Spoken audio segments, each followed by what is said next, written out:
Two P. I'm just checking to make sure I was on the tube, man. Yo, we about to be here. Gara Gayn.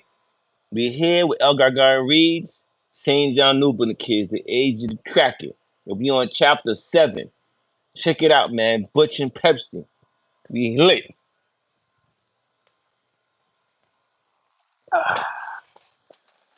Y'all ready? All right, give me a minute. Let me load up. Let me load the clip.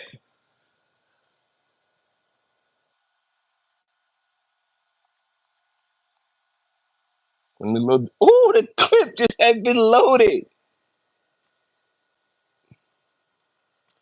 Can everybody give me a listen? I can't get somebody to see if I'm listening. Can I be heard over here?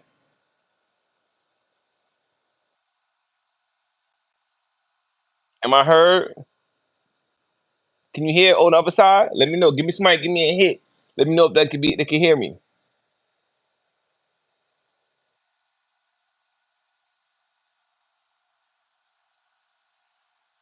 Am I legible over there? Huh? Am I legible? Oh, she ignoring me now. Am I legible? All right, y'all. Just make sure I had to get an audio check just now to make sure I'm good. Listen, man. This is chapter 7. Chapter 7, y'all. Woo! We going crazy. This is chapter 7. Butch and Pepsi. Y'all ready? Let's go.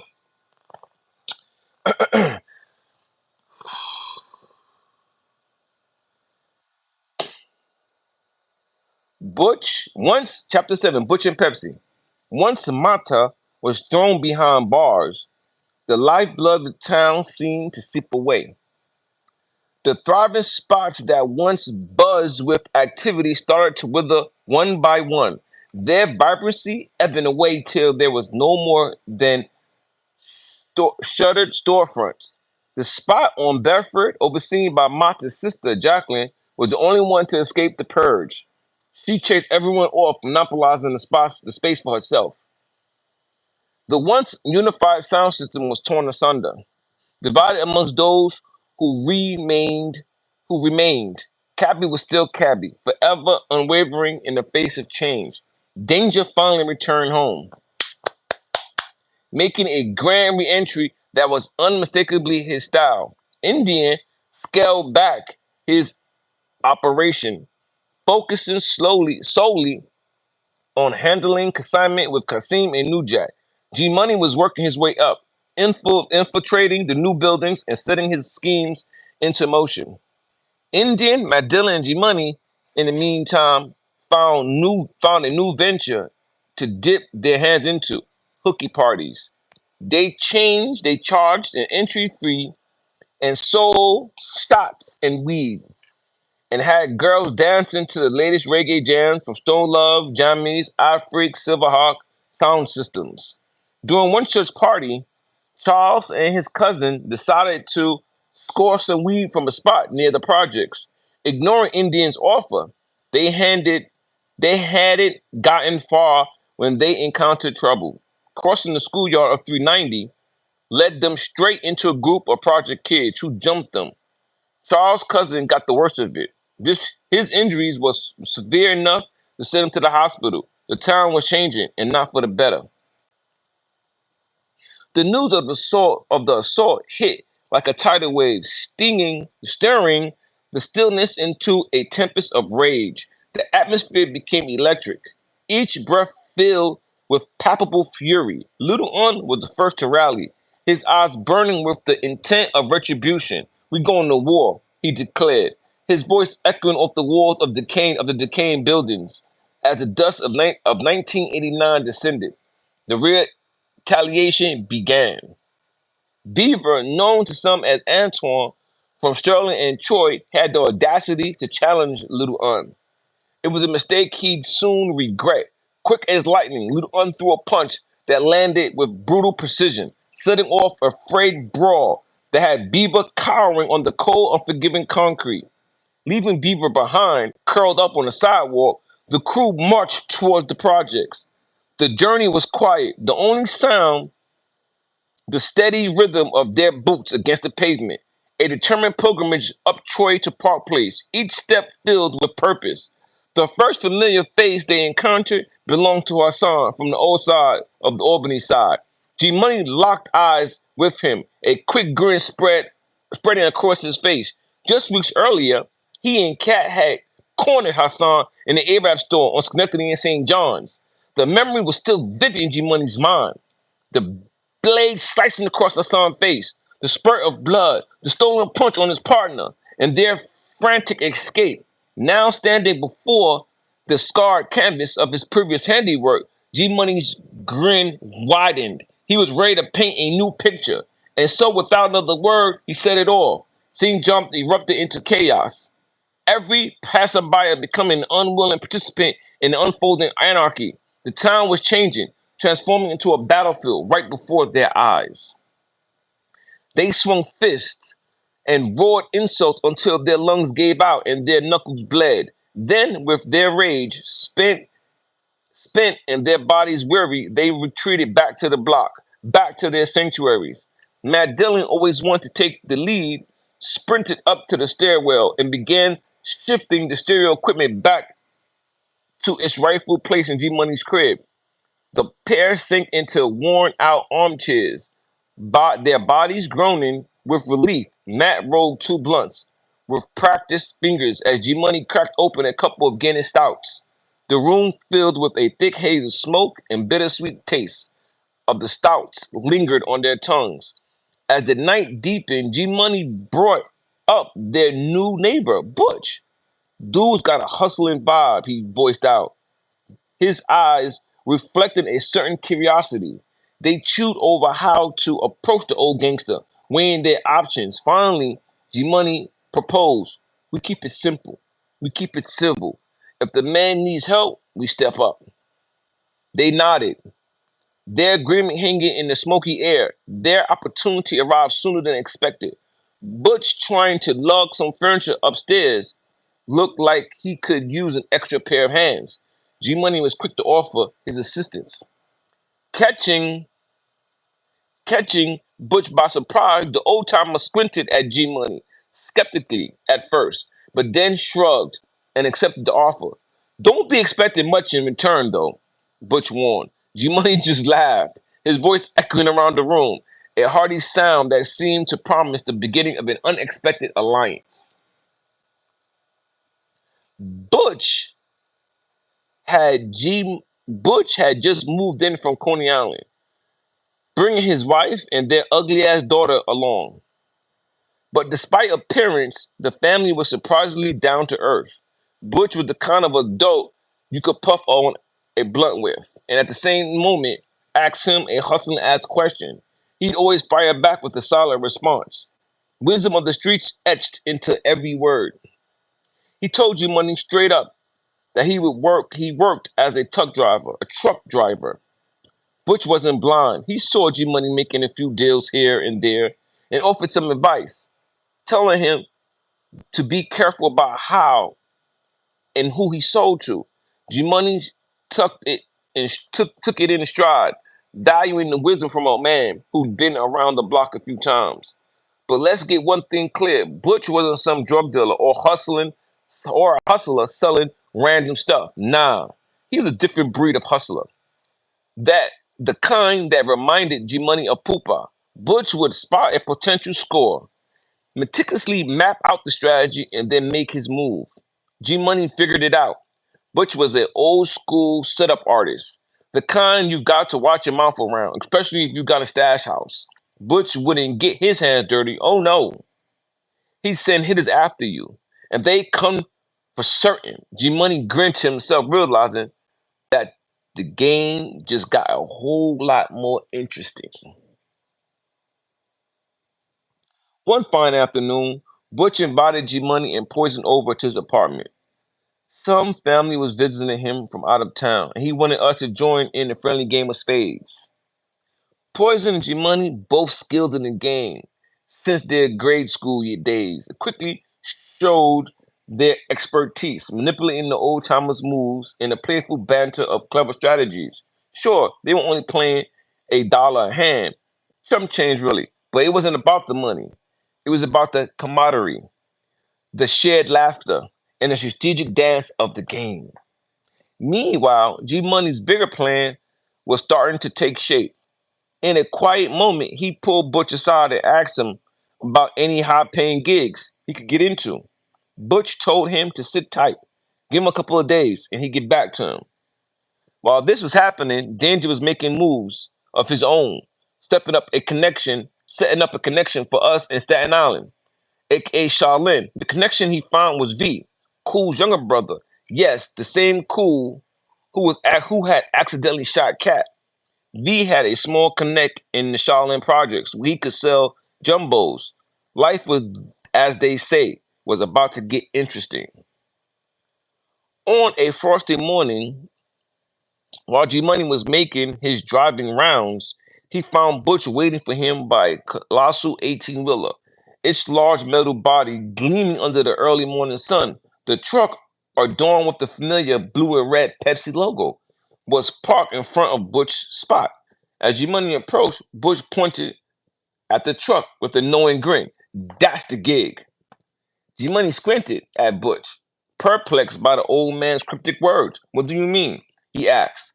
Butch simply told him that he'd explain everything later that evening after work.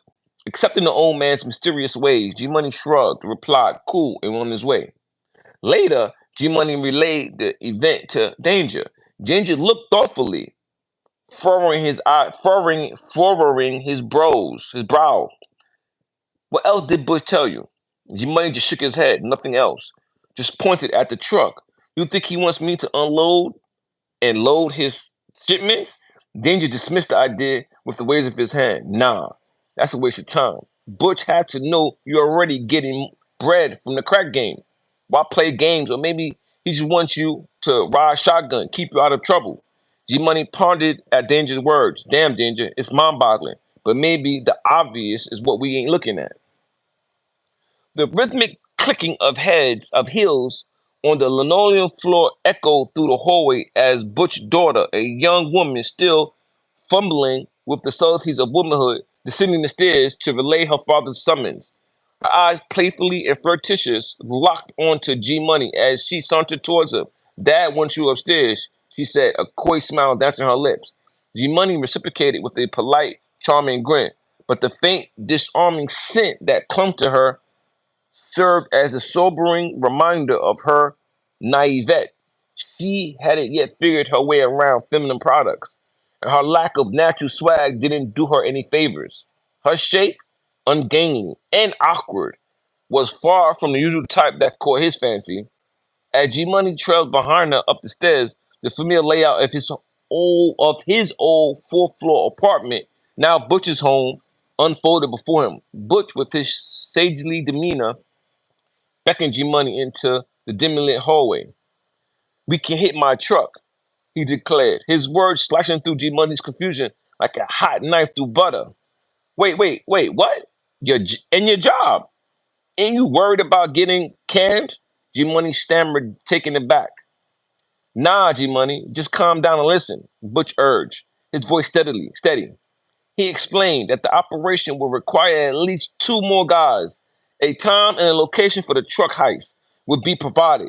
Just make sure you ain't shooting nobody and steer clear of the stores where the truck drops the delivery, he cautioned. He further advised against touching the checks or money orders. Just get the cash.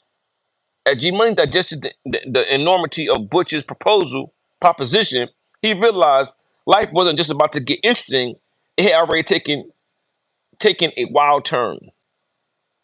The sun barely peeked through the gray clouds as Bush outlined his meticulous plan for springing the trap on the driver. When we hit the truck, make sure you bring him inside. Check his socks and his pockets. Make sure you empty the safe for the cash, Butch instructed. His eyes flashed with a dangerous mix of anticipation and dread. The first hit was planned on Fulton and Albany, right by the projects. The timing was crucial, 11 a.m. sharp. No room for lateness. G Money felt a surge of adrenaline as he raced to find Danger. He was unsure if this would be a good job for Indian and Rusty, but Danger quickly shut down the idea. Nah, Rusty's mouth is too big, and Indian equipped for this kind of thing. He warned. G Money then proposed the names G Life and Ms. Low, but Daniel dismissed them too, with a swift hell no. Time was running out. The job was in the morning. Danger suggested Rusty's brother, Mecca Pete, but then corrected himself. No, no, no. Try Little Un. And also try Charles. He's under Little Un's wing. With a new plan in mind, G Money raced towards Little Un apartment on Schenectady, located above the fruit stand. This was also home to Boost and Billy. As G Money approached, he called up to the window. Little Un looked out, a shadow figure against the dim indoor light, and then came downstairs to let G Money in. His face a mixture of curiosity and caution. The game was in motion. The players were getting in position, and the morning was starting to look a lot more interesting. As G Money finished outlining the plan, he leaned in closer to Little Un and lowered his voice. And remember, don't be too loud. Claudia's sleeping upstairs. That's baby Bullfrog and Bullfrog's older sister. She's also your 10th baby mama. We don't need any drama now. Little Un nodded, understanding the sensitivity of the situation. G Money continued. Listen, I know you strapped for cash since you lost the construction gig. You and Charles would be perfect for this lick. It's time to buck up and get ready. Hell yeah. Count me in, Little Un responded instantly. A flicker of hope shone in his eyes. G Money nodded. All right. Just bring a bandana to cover your face. Go get Charles and meet me at 9:30 a.m. sharp in front of 1288. And Little Un, don't forget, we need precision and silence. No mistakes. Bet, Little Un responded, the corners of his mouth curving into a grim smile. But G Money I ain't got no tool. G Money cut him off immediately. Don't worry about it. Everything's been arranged. Just be there on time. As the morning light began to peek over the horizon, Charles was already there, waiting on the stoop, trying to shake off the sleepiness in his eyes. Little Un pulled up right on time. G Money explained the split. This is a three-way split. A little extra for the tool we're using. And remember, when we hit the truck, the driver's off limit. No harm comes to him. Same rule applies to the store. We're here for the cash, not carnage. The day was just beginning, and their lives were about to take a drastic turn. With the hiss of brakes, the truck rolled into the lot. As the dust settled, its driver, a man of pale complexion, emerged and began unloading the side of the vehicle. G Money watched from the shadows, his gaze locked onto the envelope as it exchanged hands, the signal Butch had mentioned.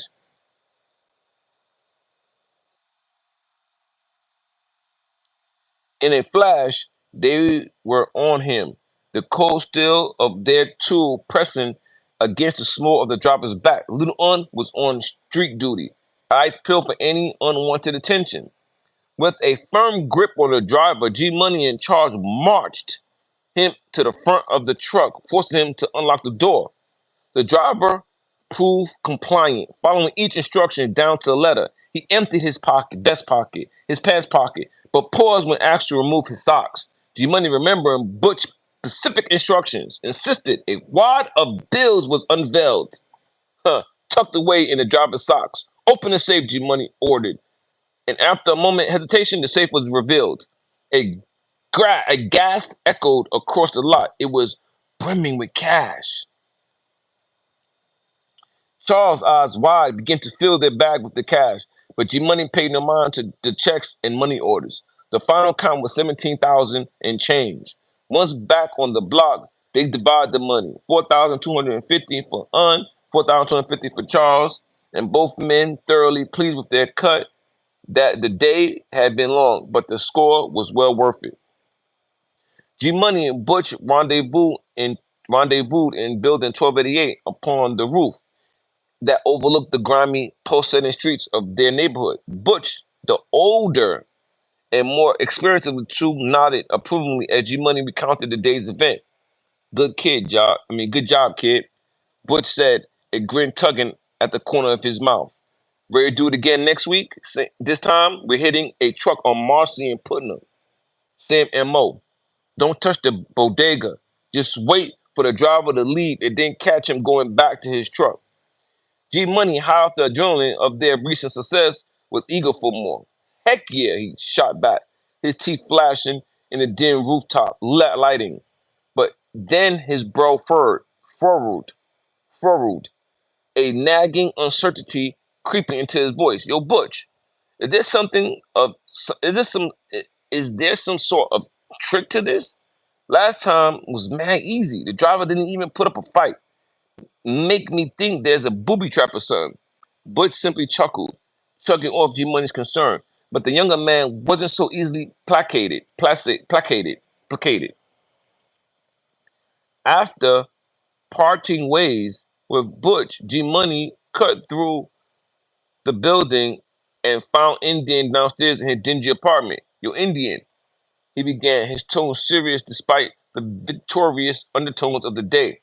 We did the lick right, follow all of Butch's instructions, but it was too simple, too smooth. Indian cast him a sidelong glance. His response nonchalant. So what's the problem? That's a good thing. But G Money wasn't convinced. He nodded, deciding to leave it at that for now. However, the seed of doubt had been sown. He would speak with danger later. Something else was going on here, and he was determined to figure it out. By the corner of 390, G Money stood, eyes scanning the crowd filtering out from the local school. His gaze landed on a familiar face. Patrice, he murmured, a smile tugging at the corners of his lips. The shorty he had been sweet on back in days was all grown up now, a high schooler with all the confidence and sass to match. He watched as she lingered, clearly playing hooky, and decided to run up on her. She was one of those Hasidity girls with a twin brother named Percy. Light skinned, slim, fly with long hair. As he greeted her with a warm hug, he took in the sweet scent of her. What brings you back up here? He asked, intrigued by her unexpected presence.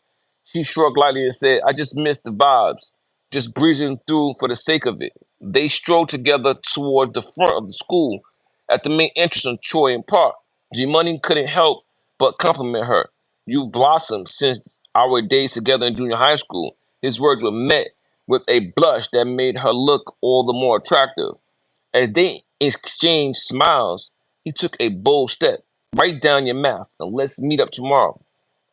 We could chill at my place. She hesitated for a moment before agreeing. Sure, where should I meet you? He replied, just be at St. John's in front of my building, 1288 at 9 a.m. Patrice nodded, scribbling down her digits on a slip of paper before handing it to him and disappearing into the crowd. His heart pounding in his chest, the anticipation of their meeting already lighting a fire within him. The next day rolled around in the blink of an eye. G Money pulled on his scout fit. Ralph Lauren scribble scrabble, military knitted, navy blue that Miss Lowe had gifted him. His lower half was clad in blue denim Guess farmer, and his feet were comfortably tucked into a brown leather New Balance golf shoes. The look was casual, but not too outlandish, but it held a certain hood charm that was unmistakable his. Patrice turned up wearing a Columbia windbreaker suit, looking fly with her crispy 5411 Reebok shoes. As she approached, he moved swiftly, throwing an arm around her waist and guiding her up the stairs. G.I. Joe was nowhere to be found, like lost in a puff of smoke somewhere around the building. As they entered his room, he turned on the stereo. Slick Rick's new album filled the room. Hey, young world, booming out of the speakers. There was no hesitancy between them. It was as if they had been waiting for this moment since junior high. Like two pretzels, they became entangled, their bodies flushed against each other as an inferno of passion ignited between them. They basked in each other's presence, a pair of wild teens lost in their own world. Breaking the silence, he asked, do you smoke? She responded with a nod, a nonchalant shrug, not really, but I wouldn't mind. G Money reached under his bed, pulling out his stash. He wrote a fat filly, perfect for moments just like this. As the smoke filled the room, their bodies intertwined and they lost themselves in the rhythms of Slick Rick lyrics. Their buzzed state were accentuated by the vivid visuals of HBO flickering on the screen, creating a cozy backdrop for their enchanting afternoon. What do you feel like eating? G Money inquired, his voice heavy with the influence of the Philly. The munchies had descended upon them, their appetites insatiable. Whatever, she responded casually, a content grin playing on her lips. Responding to her nonchalance, he called out the window, spotting Big Nod sauntering below. Bigger, get me a large stewed chicken, peas and rice, two carrot juice from Champions. He instructed, handing off two crisp $20 bills. When Bigger returned with their meal, G-Money tossed a casual, keep the change. Patrice reveled in their attention. The thrill of their day-long party ebbed in her memory. But when 3 o'clock rolled around, it was time for her departure. Want me to walk you home? He offered, to which she nodded in agreement. Before setting out, G-Money fetched a photo from his drawer. It was a shot from the summer, featuring him drenched in his prized jewels, handing it to Patrice. He said, something to remember me by. They strolled through Brooklyn, eventually reaching St. John's, where he bid her goodbye. As he retraced his steps back to the block, a goofy grin swept across his face. Upon arrival, he found Tisha waiting. He greeted her with a warm hug, exchanged a few words, and then strolled to his apartment. Following a swift exchange of sheets and a flimsy excuse, they succumbed to their primal desires. Tisha was left breathless, her admiration for him elevating to new heights. Damn, you going on like you just can't got out of jail, she exclaimed with playful grin on her face. It was that prime hour for carrying out their dark mission. G Money fetched that thing from danger, a heavy piece that exuded a sinister aura. He stationed himself in front of building 1284, waiting for Charles and Little Un. As they sauntered up, he queried, y'all got the bandanas? He responded. They responded with a firm nod, and the trio strolled off, their faces masked by a shadow of determination. It was mission time. They spotted the truck, this time manned by an oriental looking individual. He was methodical in his actions, unloading at a pace slower than his predecessor. As soon as the truck driver stepped out of the bodega, Charles pounced. Meanwhile, G Money did a thorough search, checking from his pockets to his socks. Opened the safe. That safe, G Money bought. His voice echoing in the confines of the truck. The driver obliged. The door to the safe groaning, groaning groaning open. G Money swiftly grabbed the bundles of cash, stowing them securely. He threw out a stem warning to the driver, telling him not to leave the truck until 20 minutes after their departure. He added that someone was watching him, a lie designed to instill fear and ensure compliance. The trio made their way back to the block, slipping into building 1288.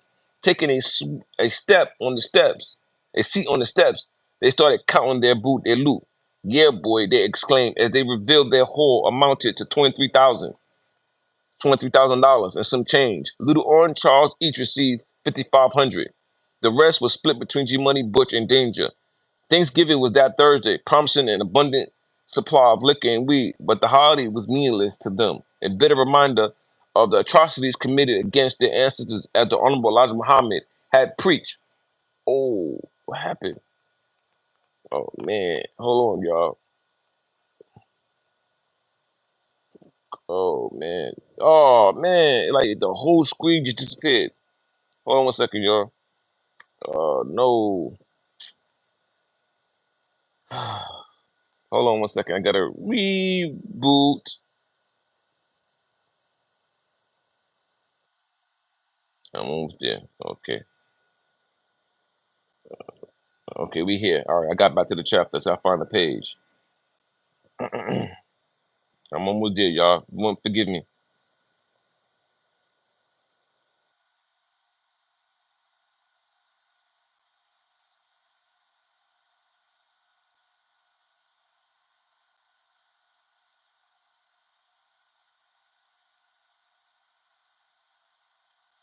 Okay, I'm gonna go back to the part where we was reading when they about to, right after they did the second jokes.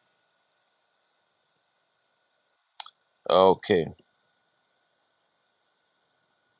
All right.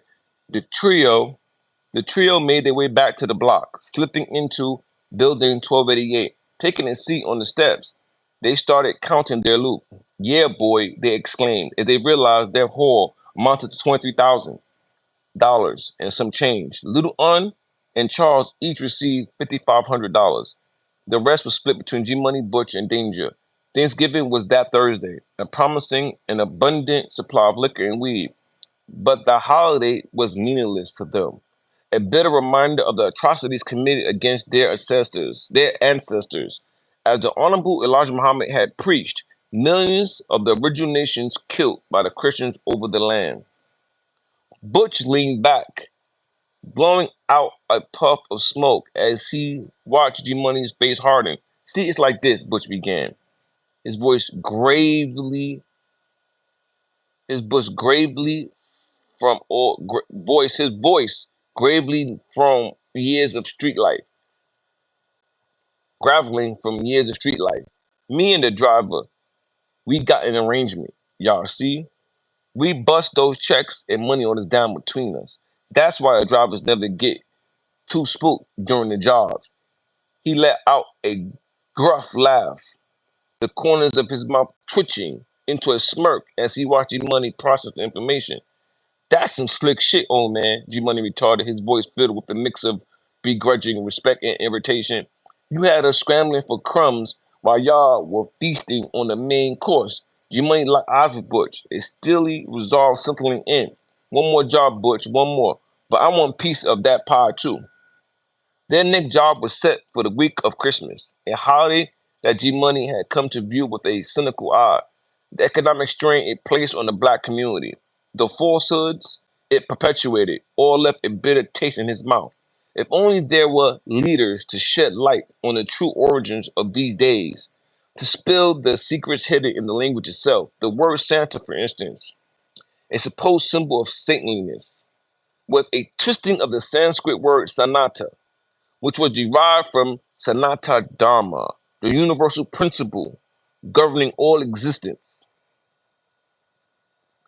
And it wasn't ironic that the same word sana in classic Hebrew and Arabic denoted the counting of a year, a cycle that spun right back to the annual celebration of Christmas, a man-made event tied to the eternal cycle of time, the remuneration of left G life with a bitter-sweet chuckle. The world was full of strange symmetries. As they stepped into the heart of the city, Charles and G Money started their own operation on the block. They made connections with girls from all over, enticing them with charm and swagger, drawing them into their web. Among the constellations of girls that orbited around them, two stood out. They were shorties from boys and girls school.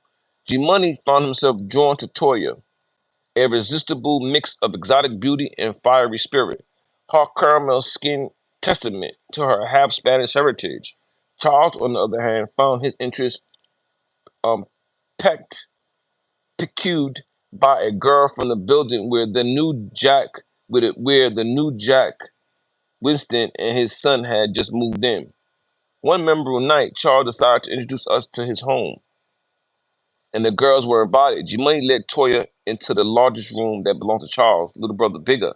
As they were alone, Toya, with an unexpected boldness, slid her pants off to reveal a clean, bare intimacy.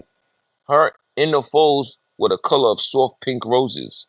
Embodying an untouched, G-Money, caught in the moment, leaned down and flicked a gentle kiss, his tongue exploring the uncharted territory. Toya's response was immediate. Soft moans escaped her lips as she grew more aroused. As G Money slipped out of his own clothes and joined Toya, the connection was electric. Their bodies merged, the warmth engulfing him. It was like stepping into a hot sauna, the heat wrapping around him in a tight, intimate grasp. The excitement was too much for G Money. He reached his peak in a matter of minutes. The sensation overwhelming. It was an experience like no other, reminiscent of sweet vanilla pudding. As he was about to disengage, Toya, to his surprise, pulled him closer. She took him in her mouth, her actions mirroring a scene straight out of an adult film. G-Money could feel himself growing hard again under her skilled touch. Toya continued her sensual ministrations until G Money reached his climax once more. The night ended with a sense of satisfaction and exhilaration, a night they both would remember for a long time. All right, guys, that was chapter 7, Butch and Pepsi. One thing about this chapter, which is unique and awe-inspiring, was the cameo appearances from different events from St. John Polo Posse and the people that are legends today, such as Boostin' Billy. We used to go to his house. Man, we knew Butcher Billy in St. John Polo Posse when you watch it. When you read St. John Polo Posse, like, when you watch it. So we already prophesizing you're going to be watching it soon. But when you go to read St. John Polo Posse, Give Rise to the Nation, G Light talks about him being in school with Boostin' Billy. He talks about him and Boostin' Billy sitting in the beef patty shop across the street from 167, debating about the best clothes they were boosting.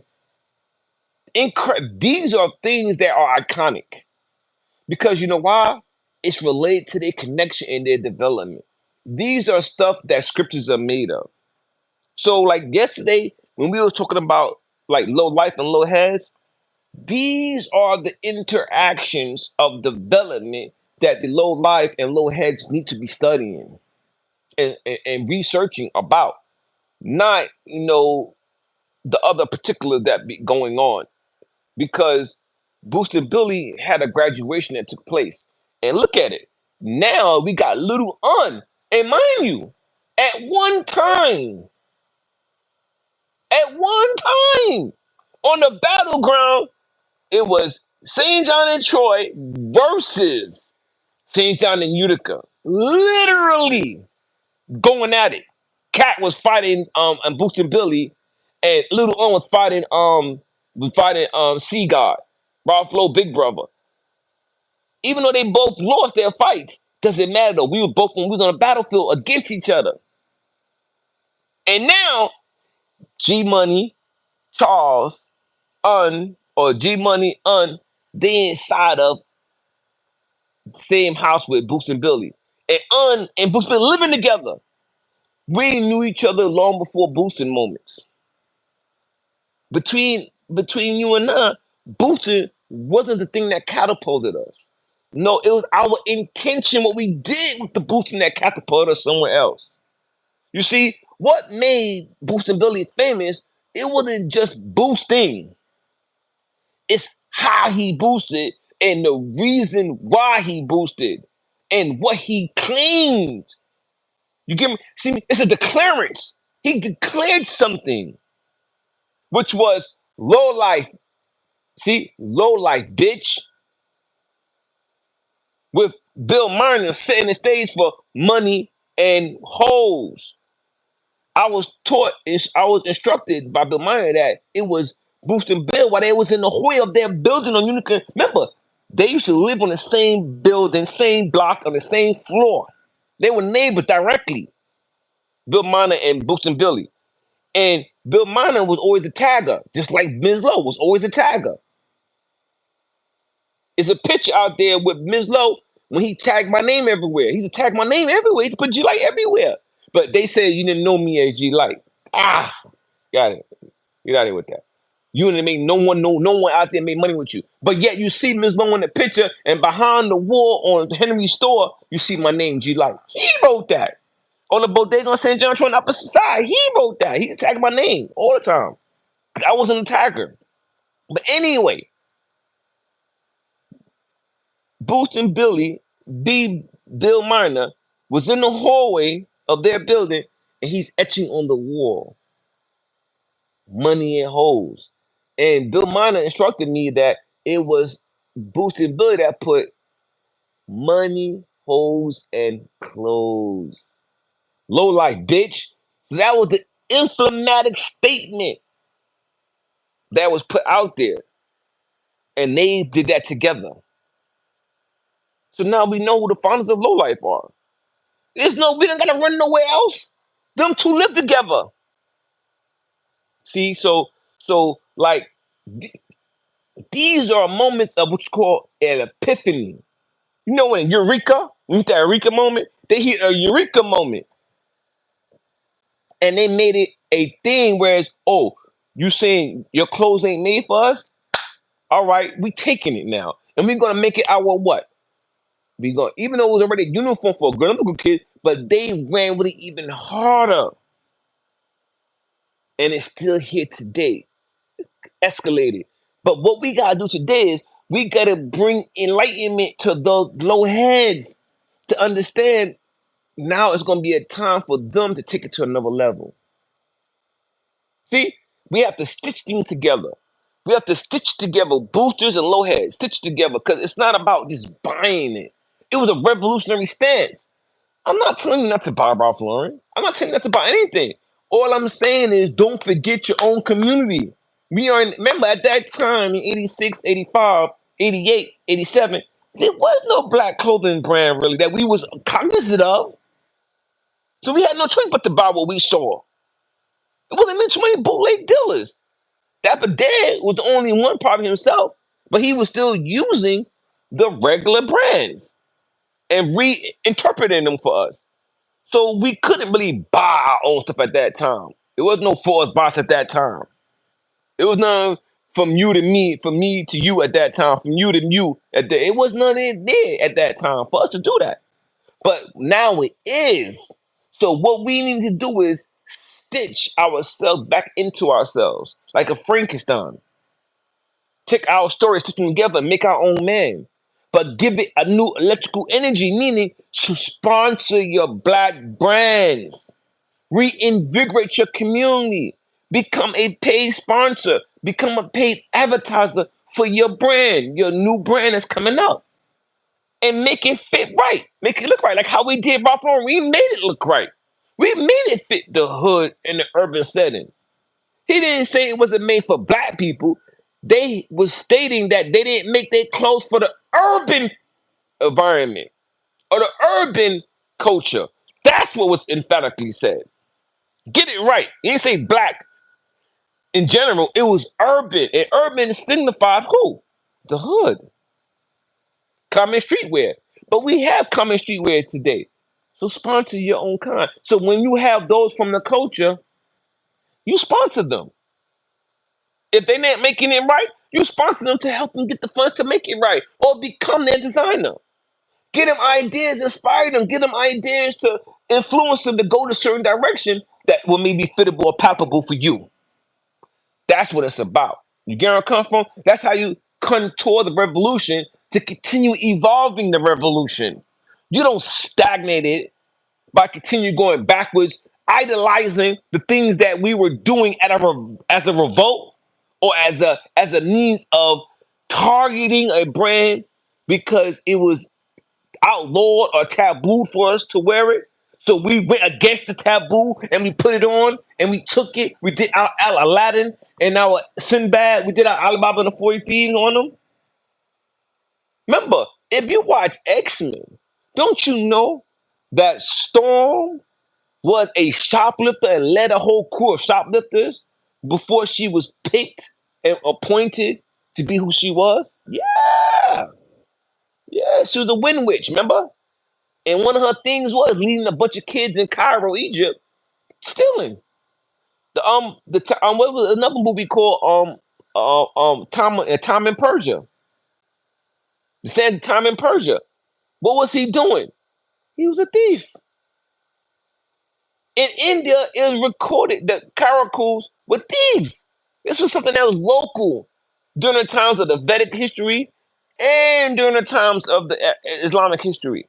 This was ordinary. It was nothing unruly. This was going on for centuries, shoplifting. But the thing is, look when you watch the movie when you watch Lawrence Fishburne in John Wick, how he controlled the underworld. This is what I'm talking about. You get the goods, and then there's someone that market it for you. The wise old man will market it for you, like Poopa Danger, market it for you, and get out there. This is what we gotta do. So if you have a skill or a talent, you're not a shoplifter, you're not a thief, you're not a scammer, but you're working hard to buy these clothes. At least if you're gonna work hard to buy clothes, wear something that supports your own. that's coming from your own. And then you can have a say so. See, that's the stock that and shares you got to get involved in. You see what I'm saying? Because like Gucci, Louis, Versace, Fendi, what do? They incorporate their fashion with those who buy their stuff. And they make it for them, actually. Haven't you noticed they allow a lot of MCs to alter the clothes for the urban community? Even though if you can afford it or not, but if you can, because they know a lot of the a lot of the actors, athletes, and artists are now having enough money to buy those clothes. So they have artists make clothes. Tyler the Creator, Pharrell, Kanye, Jay-Z, Rihanna, Beyonce, Nicki Minaj, Cardi. They have them make clothes. Drake, they have them make clothes for you to wear. Because now you got say so in it because you're buying it.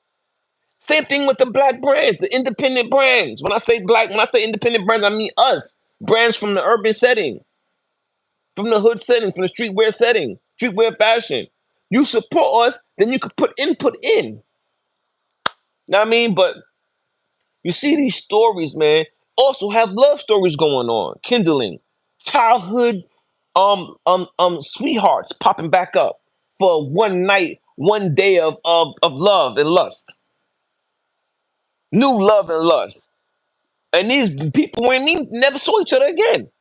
But it was interesting to let you know that these things was also going on. That Romeo and Juliet stuff was happening then too. You can't leave out the love, the love. It can't be all the time. Oh, it's about smoking and drinking. Remember when we was getting high and we was over there, we had this event over here, we socializing, we no, what's going on with the intimacy? Where was the painstaking thought of mental gymnastics being employed? Where were the painstaking ideas of visions from the elders handed down to the youth? Where are the steps being put before you of graduation, of enlightenment, of euphoric moments of time? And where is there was someone sitting back actually watching the season or the tides change? You see him, son? You know what I'm talking about? Know what I mean? But yo, man, I'm hoping you enjoy, man. St. John New Building, Gara Gayn's read St. John New Building Kid, The Age of the Kraken, man. Hope you enjoyed it with us. I pray that you guys go to Amazon, buy the book yourself. It's on Amazon. Put in St. John New Building Kid, Age of the Kraken. Type in St. John Paul Posse, Gave Vital Nation, man. Enjoy these two books, man. They were written with with an eye, and the awe of inspiring you. And as I read it, I get reinvigorated and re-inspired. So with that, I'm out. See y'all guys next week. Hope y'all enjoy Cucarola Fashion on El Gargain Official, El Garagain Official on IG, International P, Trendy Tuesday with Sequan on the beat. We just heard some new beats from him. I'll be back next week, inshallah. Yo, brothers and sisters, two P's. I love y'all, man. Take care. Listen to the wisdom and let's move forward, man. That's all we can say. Let's climb. Two P's, yo.